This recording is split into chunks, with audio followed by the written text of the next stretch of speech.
Have a motion, please, to adopt the agenda as presented.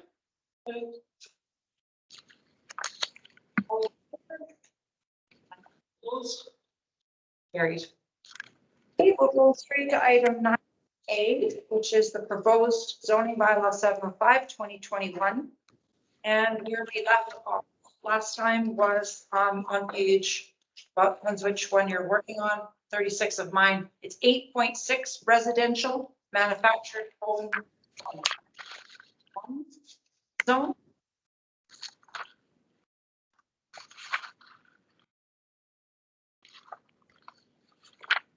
So the idea is to work through the rest of the form.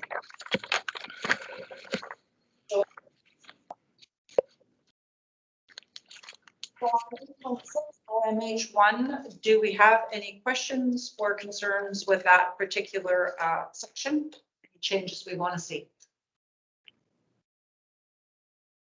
The only, Mayor Wickstrom, the only issue I have is that it does limit tiny homes to manufactured home lots, and I know that was explained as being a legislative requirement, I guess you would say, or a regulation requirement. That's something I'd like to make sure that we're willing to shift at the moment it becomes available. So I would, it bothers me that we're not really permitting tiny homes. It's really what it comes down to. And I think we should be opening up our residential options as much as we can. Comment to make on that, Kevin, or?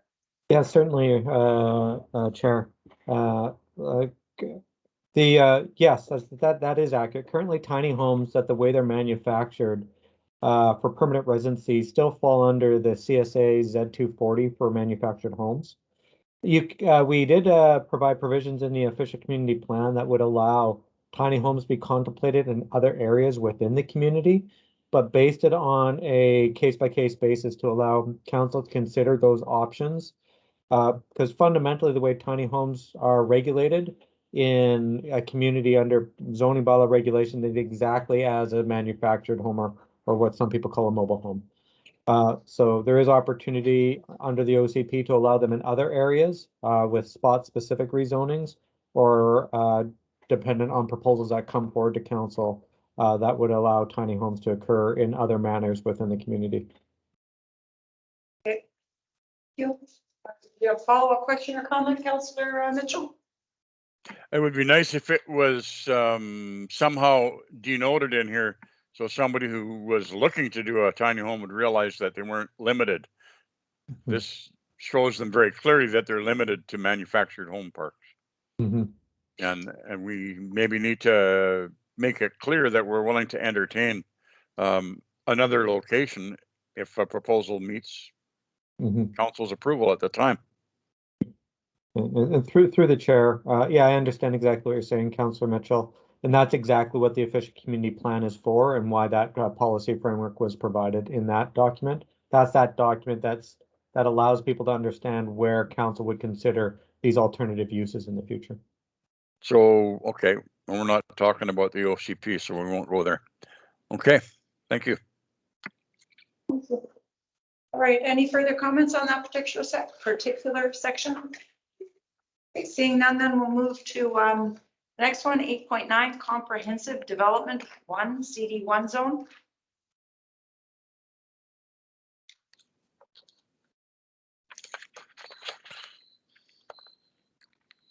Everybody fine with that? Councillor Cole? Thank you, Mayor Wickstrom.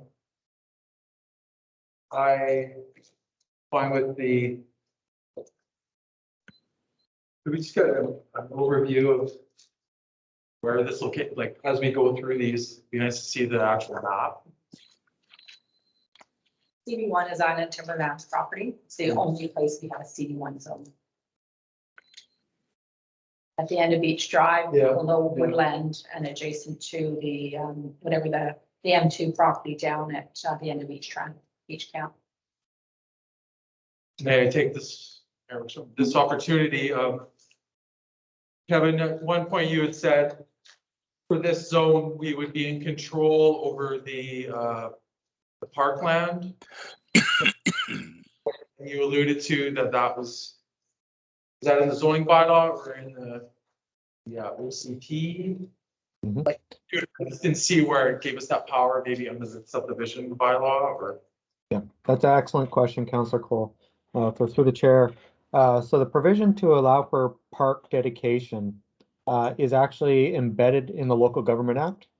What the Local Government Act says specifically is that when someone comes forward with a subdivision application and they're subdividing more than 3 lots that are under 2 hectares in size, that they are required to dedicate 5% land for park purposes.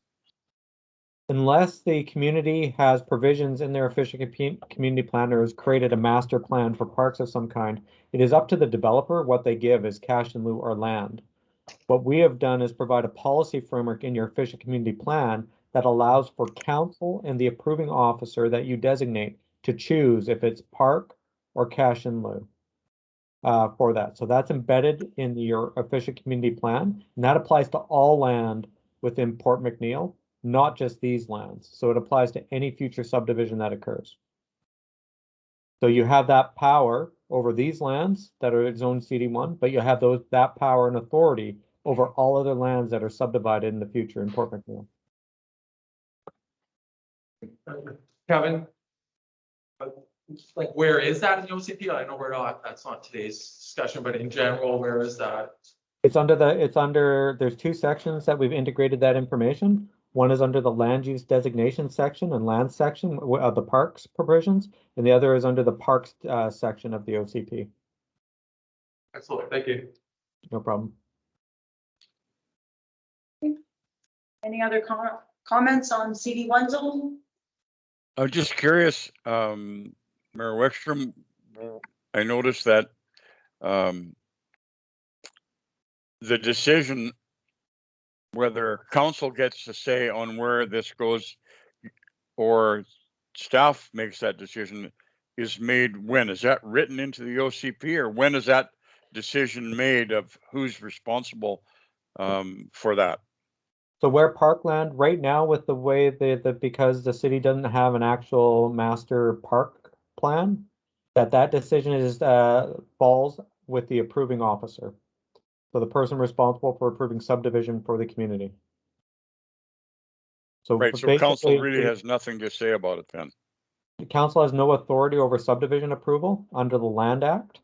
That is actually given to the approving officer, and the approving officer has to act in the public interest when determining where parkland goes and when determining if a subdivision is actually acceptable for the community. So ultimately, council has no authority over where parks go. Council's authority over where parks go falls when council develops an actually parks master plan. And that's when council can determine, yes, we want parks here, here, here, or what type of parks the community wants. At this stage, Port McNeill doesn't have a master plan, but you now have the policy framework in the OCP to allow for consideration of parks or cash in lieu based on what the approving officer deems most appropriate for the community. The discussion around parks is something that your community needs to have specifically so that your approving officer, when approving subdivisions, understands the will of council so that can be taken into consideration. At time of subdivision review and subdivision approval, an approving officer will not consult with council because under the act that they are supposed to act as a third arm's length tribunal for consideration of subdivision approval, and therefore council doesn't have any powers or authority for approval of subdivision under the way that the act is written. So why does it, I guess I'm trying to figure out why it mentions it, either the council or the person they appoint, if council doesn't have that option. But Either council we do or we don't. Which way is it? Through the chair, at this moment, you do not have any options or authority. But you have the ability to establish a parks master plan that outlines exactly where and types of parks that you wish to have. So that's where council needs to be involved with the planning component to provide that information for consideration when your approving officer is making decisions around subdivisions. So that, the way I understand that, then that would probably be something that we would want to list as a strategic priority though. Through the chair, and it's also listed as one of the implementation components in the OCP. Okay, Okay, thank you. You're very welcome. okay, next we move on to commercial 1C-1. So it's a 9.1. Any questions, comments? Um, Yeah, go ahead, Councilor Mitchell. would it be possible for us to look at this with the map at the same time so we can see where all the C1 zones are? Yeah, give me a moment and I'll pull up the PDF for us to review at the same time. Just making sure I pull up the most appropriate. I'll pull up the maps that we actually made notes on. So we make notes on the same maps moving forward.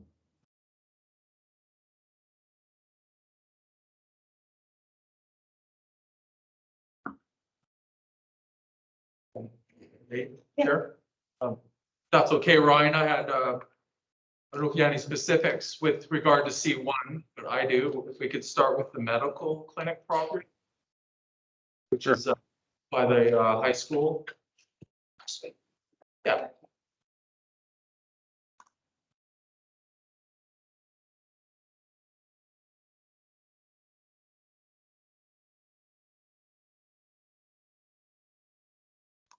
I know it's probably going to be a little bit difficult to see. I'll blow it up as much as I can and you tell me if it's adequate.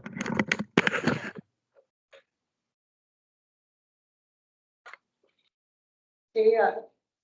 I'm not sure about Councillor Mitchell, but I think it's adequate for now until we zoom in on the spot. So go ahead, Councillor Cole. Correct. If we could zone in on McNeil Road.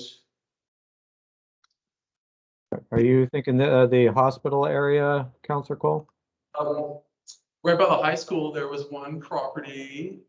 Up a little bit. That white one on off Campbell Way is unidentified, and it was C1 or medical clinic. So that's clearly a private property or whatever, as far as I know. And the question becomes, what does it get zoned for? I'm of the opinion all C1 should be in the downtown core. Yes, so my question for you, obviously you're identifying it right now. Can you fit under C2? Or could we rezone this to something else and it's sort of grandfathers itself in as a medical clinic? So I presume as its immediate future.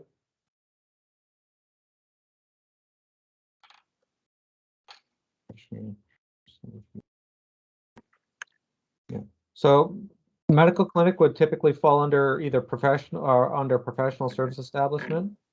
So it could remain as C1 if council wishes it to be, or you're right. C1 really has been part of our discussion. It has been that fundamental downtown zone.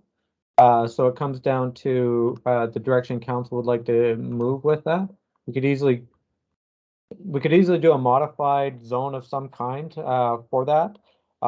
It could be contemplated as an institutional use potentially also. So there are a couple different options for council depending on the direction council would like to go with that. Didn't we put a restriction on that too, that it was to be no cannabis sales? Yes, that is correct. Under the C1 zone, there's a specific restriction for this parcel. So my immediate reaction is to go C2, but now we're into a pub or liquor retail there. I don't think that's our consideration. As professional service establishments, though, I didn't think. Yes, but down the road, if that sells, that could be a pub or actually a cannabis, well, excluding that store, but could be a pub or a drive-through. So when we look at these things, I think we need to look into the future, not what they're doing with the property.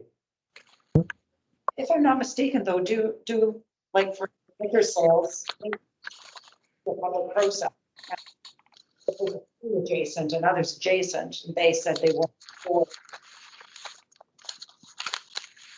Yeah, you're correct, Chair. Yeah. Liquor sale, that time that they go for their liquor license and a liquor primary license, that it'd have to be circulated. Council would have to review that and approve that for them to get a license to be able to sell liquor or to have a pub on that site. So there is a provincial process in place that would be required in that regard. Which does have a public consultation process, correct? That is correct. Councilor Mitchell, did you have a question? Sorry, I saw your screen light up for a second there. No, No. that's okay. Thank you. Okay, Councilor Cole? Sure, thanks for clarifying on the liquor. I totally agree. I know how that process works, but do we want a restaurant there? Do we want a retail store there? Do we want a lumber yard there? Do we want, all the things in C2? So it's a tricky property. Perhaps it does need its own classification. I do warn against creating a zone specifically for a single parcel. I understand what you're saying, Councillor Cole, in regards to really it's not in the downtown, is it C1? I do understand that. But to create a specific zone for one single parcel can lead into a rabbit hole of that occurring when you try to get so specific with your zoning for other occurrences that may occur within your community. So I'm not saying don't do it. I'm saying just be aware that if you do it, it can be a bit of a rabbit hole when you're dealing with other issues currently and in the future. Okay, Councilor Downey? When I look at the permitted principal uses for C1, C2, I am more comfortable with leaving it as a C1 at this point. As you say, the pub, the cannabis, the liquor sales will get covered at the provincial level. We'll have an opportunity there. And school, library, office space, I'm more comfortable leaving it as a C1 and moving it to a C4.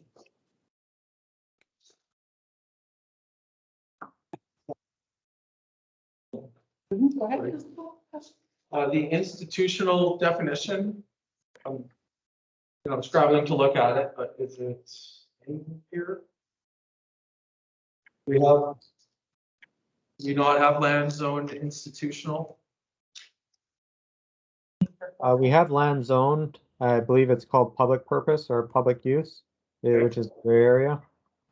Sorry, let me scroll out a bit. So, yeah, your public use zone, which is fundamentally your institutional zone. That is those gray areas, as you can see. So if we look at the public use zone specifically,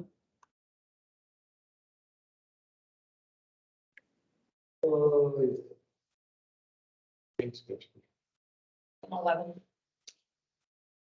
yeah, it's 11. That'd be on page 51. I'd like to make a motion. Go ahead. Okay. I propose that the property be zoned under public one, P1 zone, and medical clinics be added to the permitted uses.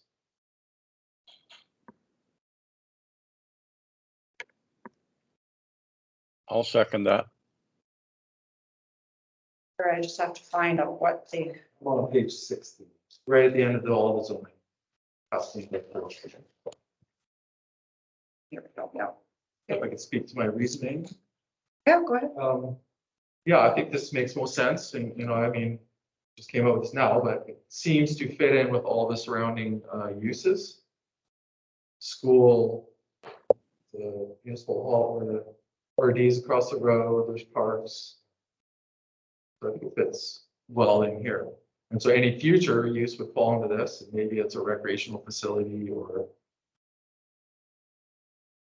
a youth hall or whatever. Sorry, the motion on the floor was exactly again, please. The medical clinic property on McNeil Way. Be changed to P1 zone.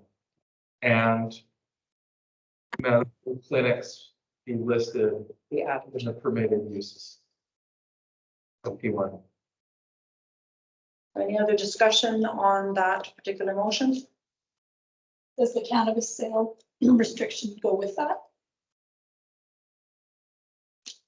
Through your, through the chair, because the cannabis sales isn't explicitly permitted in the public use zone, it would not be permitted on the site if it was rezoned to P1.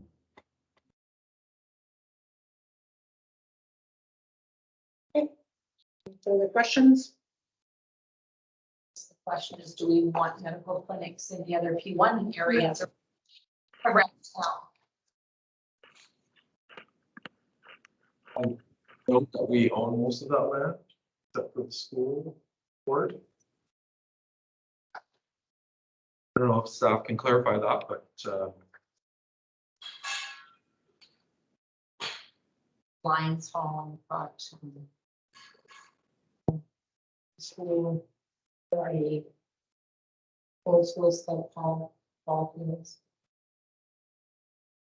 Town office. Not that would be a problem. so most of the other properties you mentioned have the hospitals, trend, fire hall's not going anywhere, I know, police station's going anywhere. Okay, if there's no further comments, I'll call the question. All those in favor? I, Opposed? It's carried. So that will get changed then to public one, and then we'll add.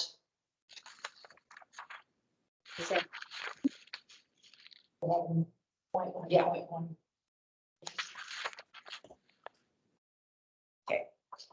We'll just hold that there.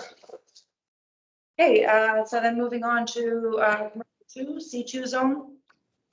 So I have a few items to see, nobody else has anything else.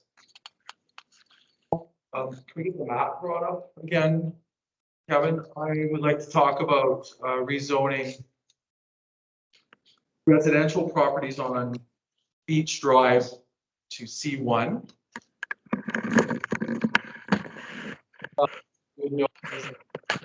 Houses right across from the ferry terminal.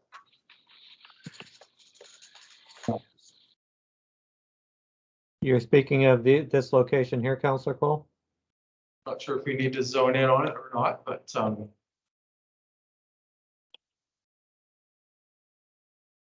if I could just speak to it first and maybe make a motion, if that's okay, Chair. Go ahead. So I'm not proposing the block on Broughton, but just the 1, 2, 3, those guys. Exactly. So when I look for future development of Port McNeil, it's where something new be built, and unfortunately, it seems like some of the empty lots within our C1 downtown core are owned by people who own other property already. Like there hasn't been a for sale sign up forever. So by rezoning this to C1, the current use is grandfathered in, they could still be houses. But it gives the opportunity for some significant development, and I would note that I'm for more housing, but I'm of the opinion if something was to go in there and the housing was lost, it would be recouped on the second floor.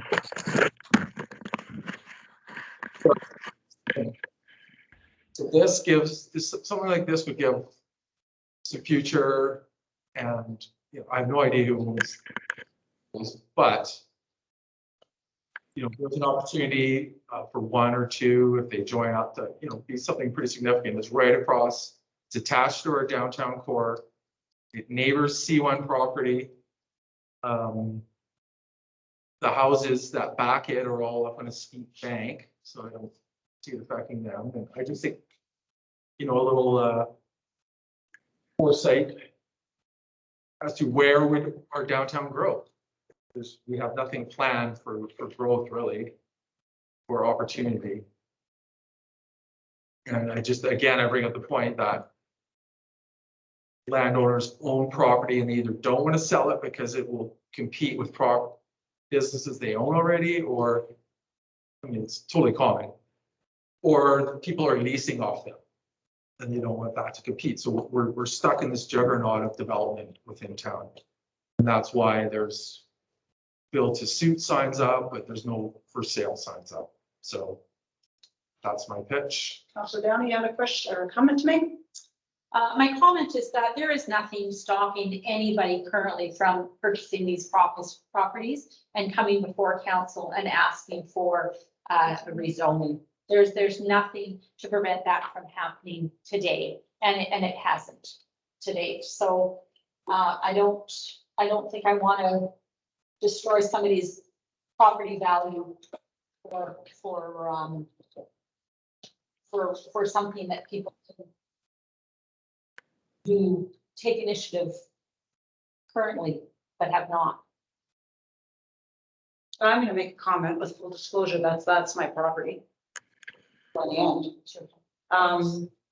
But you know, I have a greater concern in throwing out a brand new idea at the end of the process that was never vetted through the public process to begin with, like.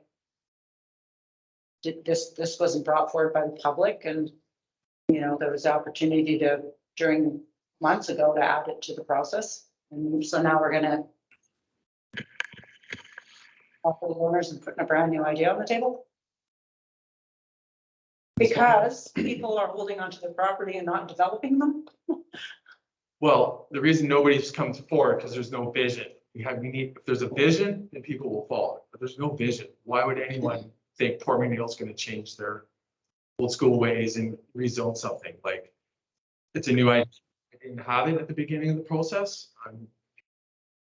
Take it how you like now, but if it went to the public and they opposed it, or maybe they like the idea of strolling along there while waiting for the ferry and getting some economic development and jobs, if all those were converted into some sort of commercial development, there'd be 10, 20 jobs, one job. We're at a crux where we're under attack for fish farming, logging. We need to do everything we can. I propose if you guys aren't into C1, then it should be multi-residential. So we've got more accommodations or more options. What we put forward, with the exception of one property that we discussed near the hospital so far, is no more multi-residential, no more commercial.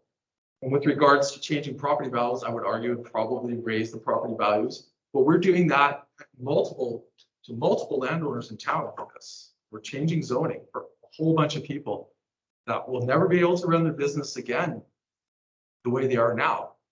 Wholesaling, warehousing, so we're making those big decisions. Because the few properties besides that currently are not developed, I would rather see us motivate someone to develop them. I mean, there's lots of properties, and I'm sure that there's ways, Kevin, you know, you might be able to help us out on how to motivate somebody to actually develop it, not have, you know. Premises bylaw, that particular building. Anyways, did you want to make a motion, Councillor Cole? Both of those properties as outlined, the rezoned to C1. Or, and I'm willing to table it, but if you want to think about it more. In my defense, I did propose this. It's been on the maps for weeks, if not months. Yeah. So. But not available to. Yeah, okay, seconder for that motion? I'm going to second that so I can speak to some of the comments that were made. And one of the things I want to point out is that I believe that this process that we've just undertaken in the last few weeks, 3 or 4 weeks, for a council to actually go over this bylaw line by line and discuss each provision. This is the first opportunity that we've had to do that. And I think we're doing a good and thorough job of it. And I'm thankful for that. And I don't like to see the comment made that somehow we're remiss, or I'm remiss if I want to bring something up that I could have brought up previously, that there was opportunities, because really this has been the first opportunity to go through this line by line and hear other people's views and have an open, free discussion. So I think we should encourage that. And so I'm not convinced one way or the other on the merits of making that property into C1. I'm not sure. So, Anybody yeah. to speak to that? I agree with Councillor Downey. I mean, my hope for this process was that we were gonna get an OCP. and we were gonna get the zoning cleaned up. That is a huge job in itself. And I really, maybe I'm in fairy tale land, but if we could get that done, I was gonna be really, really happy. And then, once that was done, you can move forward with some of this other stuff. And I just want to say, we have had a chance to look at another draft of this. It may be this iteration the first time, but we have looked through this zoning bylaw in another draft form. Okay, there's a question, or there's a motion on the table. All those in favor? Opposed? It's defeated. Do you want to make a motion? You said you might have another. Could bring up a whole nother topic if I may. Okay, go ahead. Kevin, I was interested if it got changed on Line Road. There was one outlier on the M1 zone. It was formerly a video store that was zoned commercial, that one right there. So I'd like to make a motion. We change that property M1 like the rest of the street. I'll second that.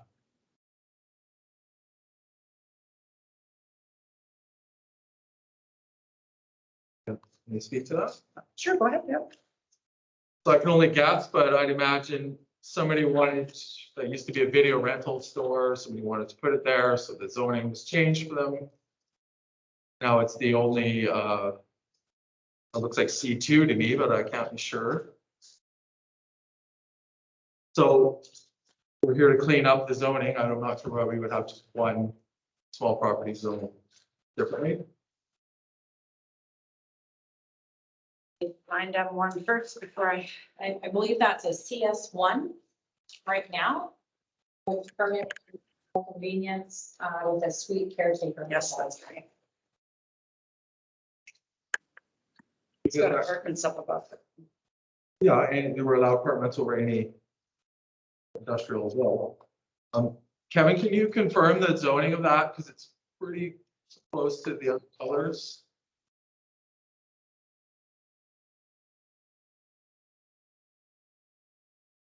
Oops.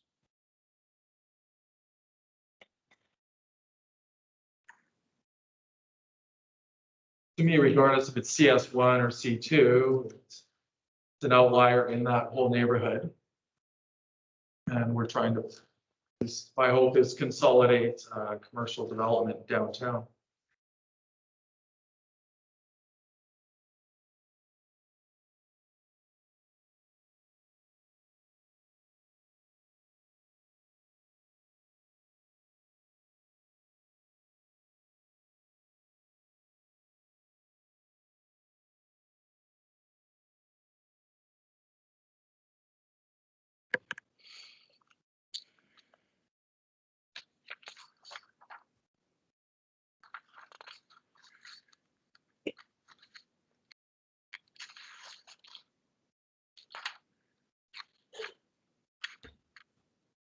Mind our servers, they're obviously slow.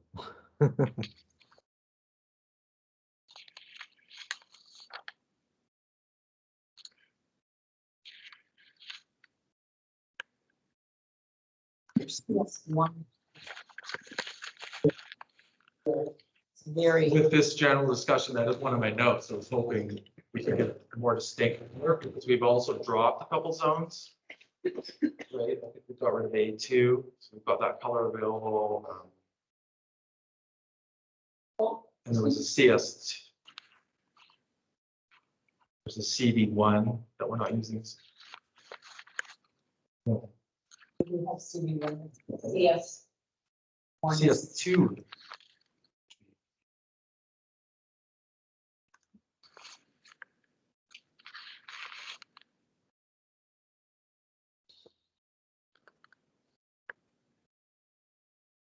Sorry, I'm just trying to find a smaller version of the map. So it opens easier for the system.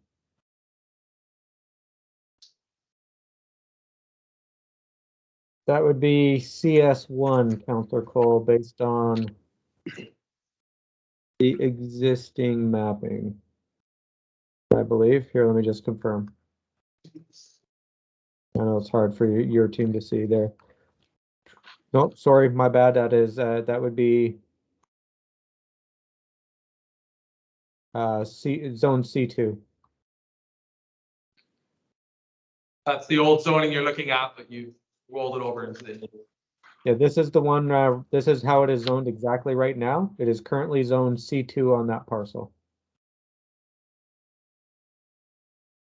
I see it. WC2, so you're correct.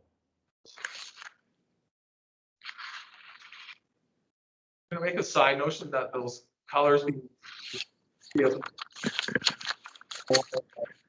distinct. Then oh,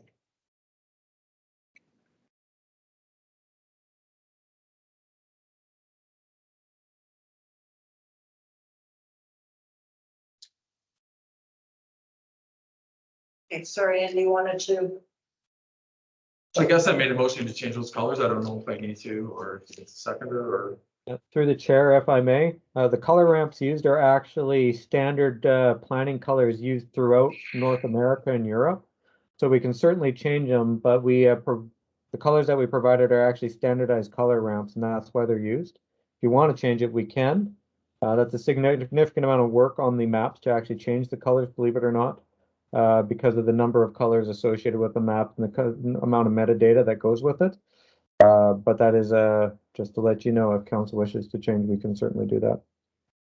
Kevin, is hashing one of them? Is that his big draw? Yeah, hatching it's the same as changing a color. Again, it Okay. comes down to how much you're hatching and what you're trying to achieve with that hatching.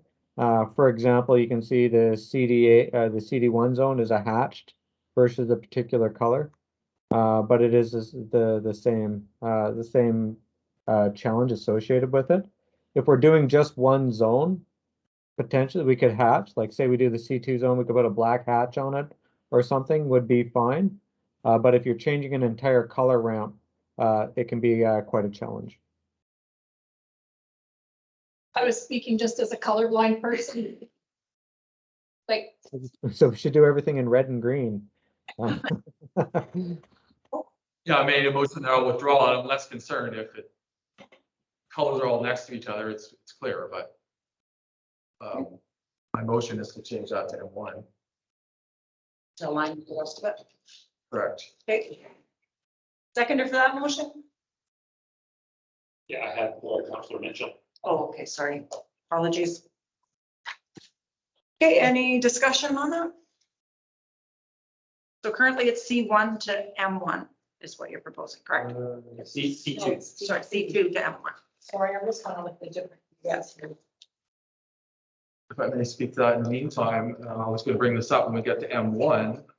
But we got some gaps in the use in that whole street, like there's a giant forest that is not listed as a use, there's a gym that's not listed as a use.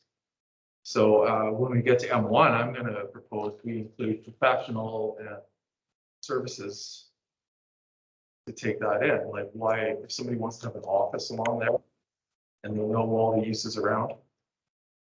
But that would be a way to give more options to the property owners along there.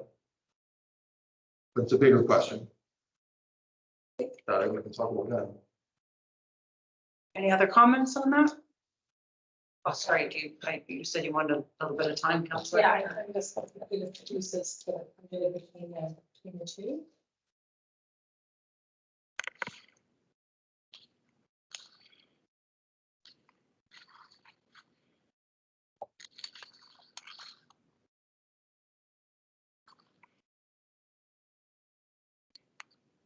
I'm not gonna support the motion. You consult there and I should see what the property owner would be able to use that building for as it stands today if we change the zone. So cool. Yeah, again, I would like to introduce the idea of professional services and what's the other one? Personal services to M1. It's already happening, so. But when we get to M1, if we pass this, forestry office is grandfathered in, it's no longer meets the zoning. So like, if there's problems with M1, we want to table this and come back to it. But it needs to be the same discussion. Well, it's going to happen in the downtown core too, correct? There's some uses that are going to fundamentally change and they'll all be grandfathered in as well. Right. Correct, but, you know, we should consider what's going on in the spaces now. Why wouldn't we want to off? Somebody wants to build an office in an industrial area and they're okay with a lumberyard being next door and all this kind of stuff. We've zoned that M1, it can be a restaurant, storage, warehousing, wholesale. We want people to come downtown. We don't want a convenience store there. Well, why wouldn't you? Because the business downtown is suffering enough. We need to consolidate everything. That's proper planning, not having everything spread out. If you look at other neighborhoods, there's little corner stores here and there as well. Doesn't diminish the Not downtown in our core. neighborhoods. I worked in Madison's Island and you could not get anything. You had to wait for a food truck to come around and ring the bell before you could go and get a coffee or muffin. That was in the late 80s. Now they actually have little restaurants there that you could actually go and get out to eat. Totally, the total M1 thing is to have a coffee shop and that's already in there. Through the chair, if I may intervene a little bit with in regards to the M1 discussion. One of the key discussions that we had throughout this process is the fundamental need for more light industrial properties. Adding sort of those service commercial uses to it actually waters down the zone. It's no longer an industrial zone. If you start adding those additional uses to it, it basically becomes a service commercial zone for your community, not an industrial zone.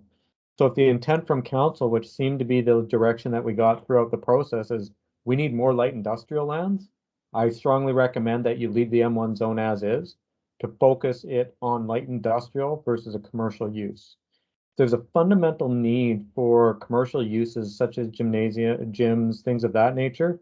We should address that in the commercial zones that already exist, not by watering down the existing industrial zone due to the fundamental need that it was identified as part of the official community plan process and discussion. That would be my recommendation. Okay, oh, sorry, I'll ask a question after Councilor Downey. You had your hand up first.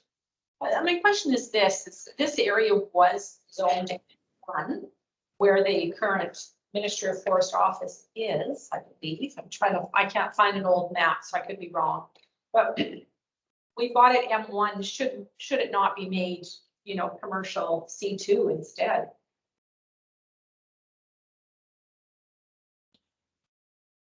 I don't know exactly where that office is. Again, if it's a non-conforming use, it's a non-conforming use. If the fundamental goal is to have that as industrial lands, there's no fundamental issue to have it as M1 at this stage. Like if we look at the proposed uses in the M1 zone, you know, you have a lot of things that provide for a diversity of uses. Typically, with a lot of forestry offices that you see in many areas, a lot of them are associated with a lot of outdoor storage and things of that nature. That's often the reason they go into those service commercial or light industrial zones is because of the ancillary uses that occur with those forestry offices. So for whatever that's worth, Councilor Downey. Councilor Downey, you have a follow-up question? I'll pass. Go ahead. Yeah, I have a question. So if we did change that one property to, what would it be?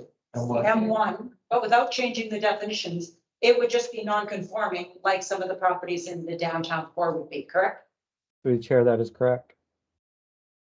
Then I would be more inclined to just change it to M1 and leave the definitions as be. I don't think anything's going on in that building, right? So. Other than rentals, people are renting them. Sure, but you can, on the second floor M1 as well, so.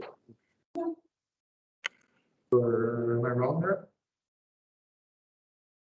And We can talk about that when we get there. Kevin, if I understand it right, so if we change that to M1 and the people that currently own it decide to put a video store back in or some sort of retail, that would be the same, they can do that. It's just if they sell that property, the next person can't put a video rental or that sort of retail in there. So through the chair, if the video rental or retail use is not occurring right now and is discontinued for a period of 6 months or greater, they cannot reestablish a retail use after it's rezoned. That is because the use wasn't established prior to the zoning changing, it could not be continued after that. The residential use, if there's residential use like an apartment building, more than one suite above, those could continue to occur as long as they maintain and continue to use the residential. But the retail would not be able to be reestablished unless that use has not been hasn't been in existence for greater than 6 months. Hopefully that provides clarity. Just in closing, by changing this to M1, it helps with the big picture, like Kevin was saying. Consolidate the M1 uses, you know. I take his point about the forestry office and the outdoor thing. Thought about that. Want to make people aware when we get to M1. And you want your motion still to stand that it just changed to M1? Correct. Okay, And Kevin, as a planner, is there any two bits that you have about changing this one circle black to purple? Through the chair, I don't see a fundamental issue with it. Through the conversations, through the entire process, it was about looking at this area and creating a consolidated area for light industrial purposes within the community. So I do not see a issue with this specifically. Like you had mentioned, there's other areas of town that we're looking at creating non-conformance to reflect the vision that the community has identified as part of this process.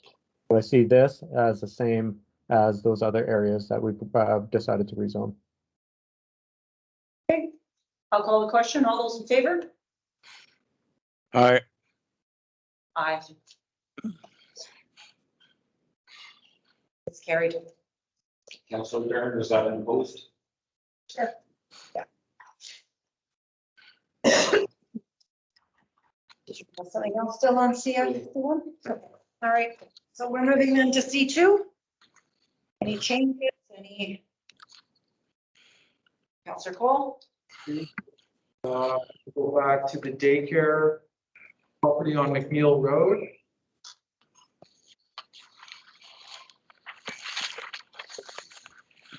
Now I want to make a motion for as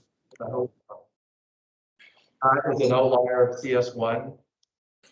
I would like to propose it be CS2, which allows for daycares as a CS1, but the same kind of argument we just made. CS or CU2? Sorry, C2, C1. Did we not motion that that would be RM1 at our last meeting? If I may, there's two, it's the property next to the one. That one there. So my argument is saying, why do we have, you know, C1 when all our C1s in the downtown core, it's kind of same discussion as the last one and the medical clinic. All our zones allow C2 across the road, there's C2 kitty corner. Should be C2 again. That would be C2.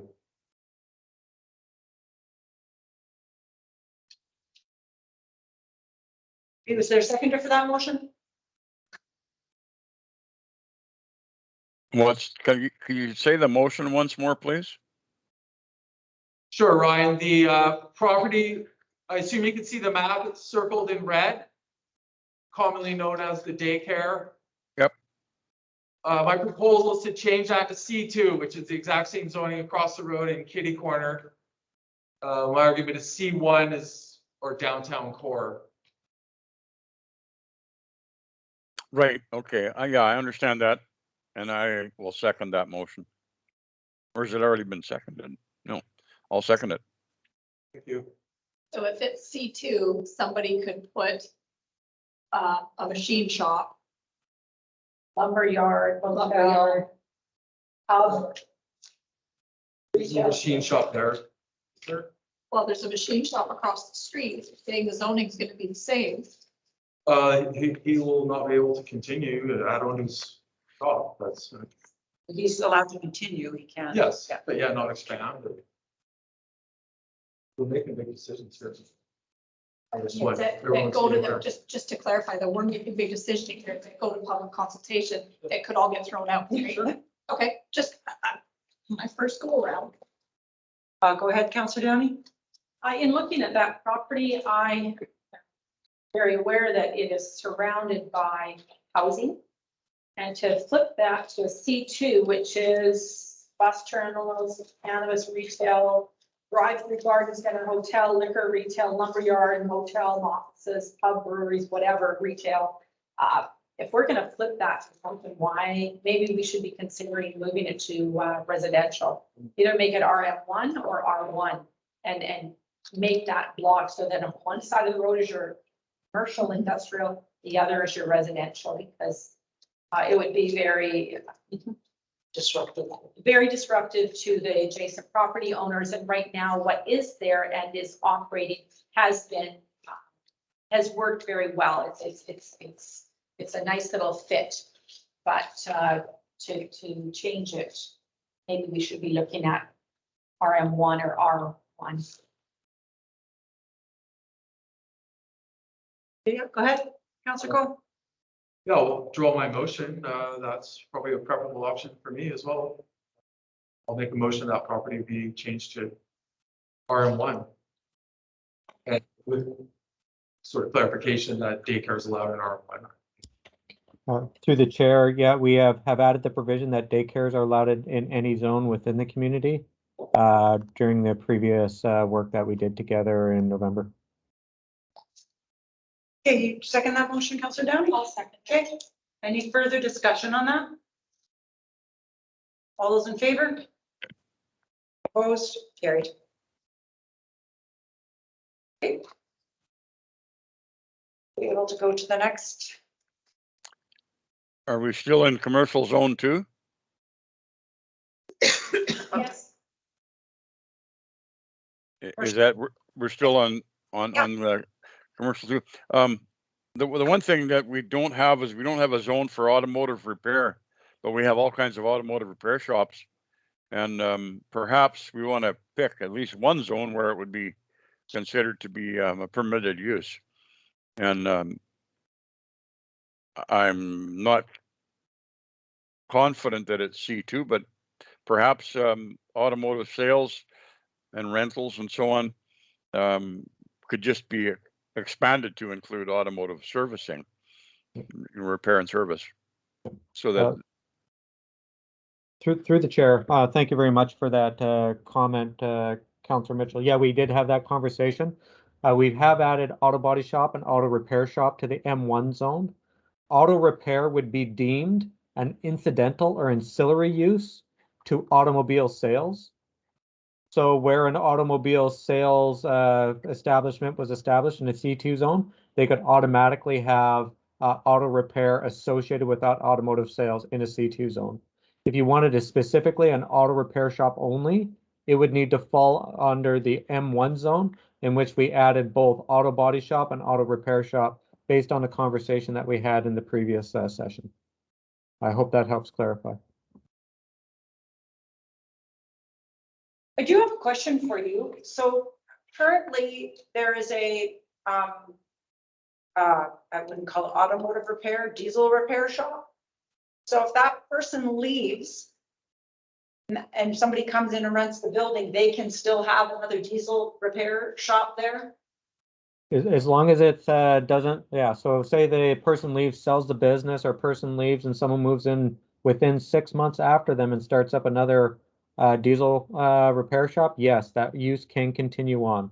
It's deemed as the intent of use, and that nonconformist can continue. If that diesel repair shop were to shut down and is shut down for greater than 6 months with no intent of opening up another diesel repair shop, then they no longer can establish a diesel repair shop at that location. So, sorry, follow up to that then. This is where that notification comes in, because the person who owns the building is renting it out. Once that person leaves, the only thing that can come back in there is a diesel repair shop. It can't be any other automotive repair or anything else. It has to be only what was used before. Well, the definition of auto repair is not that specific, so they could establish another auto repair shop. Right? We do not have a fundamental definition that is of fine grained as diesel repair. So they would likely be able to, under the way the current bylaw is written, to establish an auto repair shop there if they wish to do so, because it'd be fundamentally deemed the same use. Okay, it's gonna get interesting when all that starts. Go ahead, Councillor Cole. So for further clarity, under C2, somebody couldn't have a standalone auto repair shop, and if it's part of a dealership or something, is that the intention? That is correct, Councillor Cole. We're at the 5-minute mark, so. Was there any other changes in C2? I don't think we need a change there. Okay, all right. So, on that note, I guess we'll end on CS1. Are there any other further comments, so for the rest of the document? We've got 5 minutes, 4 minutes. Yeah, I'm not prepared to sign off. I have one question. Yeah. And maybe I missed it at the beginning of the meeting there, Kevin, with mobile homes, but the mobile homes that are at the end of Quatsino.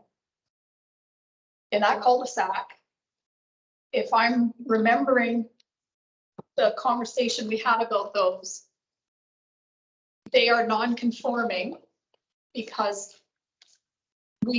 nobody knows what the zoning was when they were pulled on in the 70s or 80s. So those people that own a mobile home on a lot cannot pull the mobile home off and put another mobile home on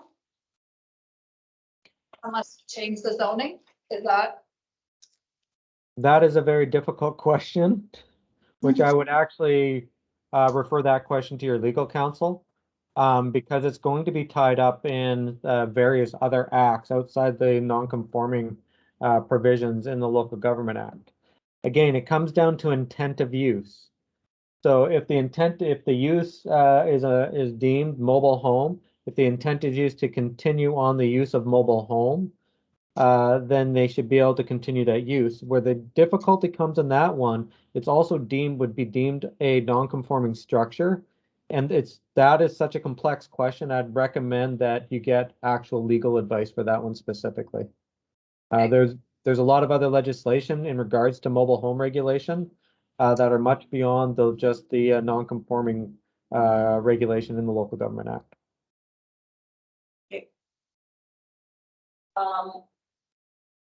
Was the majority of council in favor of second reading or not? I'm not. Do you have anything to? I don't know. Derek. It's not clear to us. That's why I was curious, what If does you he have have 5 more or 2 more? we do second reading, where does that put us in this process though? It just means we can go to public. So Derek or Ryan have extra concerns, they get looked at before it goes to public? Is that what that would I mean? have to defer to, Kevin. Through the chair. Yes, second reading means council is willing to consider the bylaw and look at the bylaw. Changes can still occur from where we're at now up to the public hearing. As long as the changes or any significant changes do not occur after the public hearing, that's fine. If we do changes or any significant changes after the public hearing, then we need to go back for a second public hearing. So yes, even if you give it second, then we can still do changes up until the public hearing. I don't like that pressure that puts on council to get it wrapped up by some deadline that we didn't necessarily agree to. I don't agree to a deadline to finish going through this, and I'd like to see the consolidated bylaw before it goes to a public hearing.